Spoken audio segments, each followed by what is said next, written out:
This is a brief overview of automated weather stations similar to the one at the UT Trial Garden that we visited during class. As you can see here, this station is located in an open area over grass, which is optimal for collecting weather data.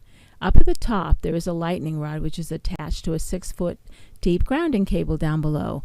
It won't help much in a direct strike, but will help dissipate energy and protect the sensors if the strike is within a certain distance away. Unfortunately, electronic sensors are very sensitive to lightning.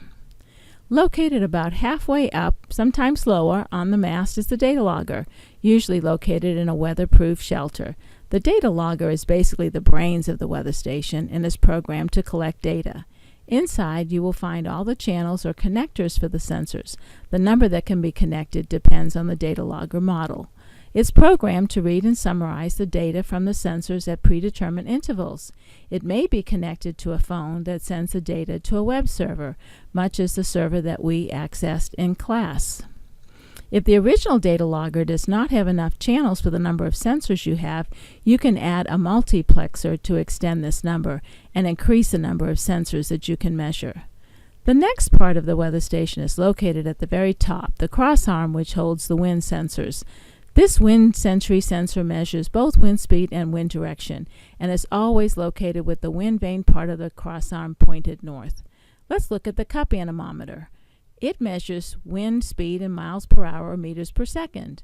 Every time it completes a revolution, it sends a signal to the data logger. The data logger has a program that converts the signals to miles per hour or meters per second. During a light breeze, the reading might be as little as 3 to 4 miles per hour or 1 to 2 meters per second.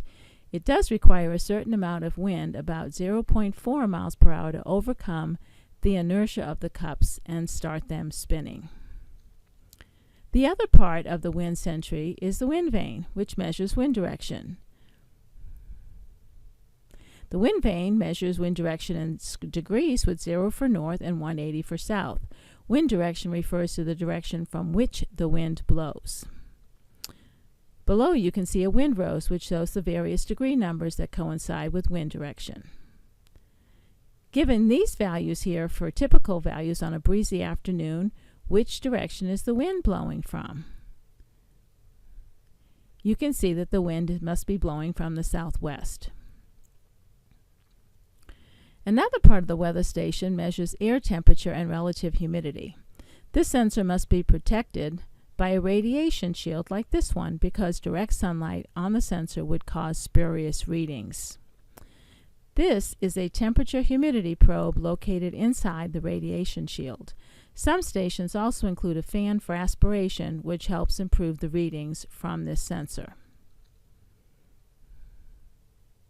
Now let's take a look at the tipping bucket rain gauge located down here, a mainstay of any weather station. This photo shows the parts of a rain gauge. In the upper left, we see a screen that helps keep out debris and bugs. Very, very important because this could gunk up the mechanism for sure. The top photo shows the funnel where the rain is collected and dripped down below. Its diameter is calibrated for the tipping mechanism, and a standard diameter is 8 inches. Drips or a steady stream of water flows through the little opening at the bottom and triggers the tipping mechanism below. For many stations in the United States, the tipping bucket is calibrated so that each tip is 0.01 inches or 1/100th of an inch of rain. Therefore, if it tips 100 times, it's 1 inch. If it just tips 10 times, it's just 1/10 of an inch. It is possible to purchase rain gauges that are calibrated for other amounts, such as 0.2 millimeters. Another sensor is the pyranometer, which is located on an arm, usually up and away from the other sensors, so there's no blocking of light. The base has a bubble level that is very important to keep it level, because otherwise you will not get good readings. The leveling screw is used for this. The sensor itself is a little white button in the middle. Next, we might have some soil thermometers. Here is a photo of a typical soil probe. Some of these probes also measure soil moisture.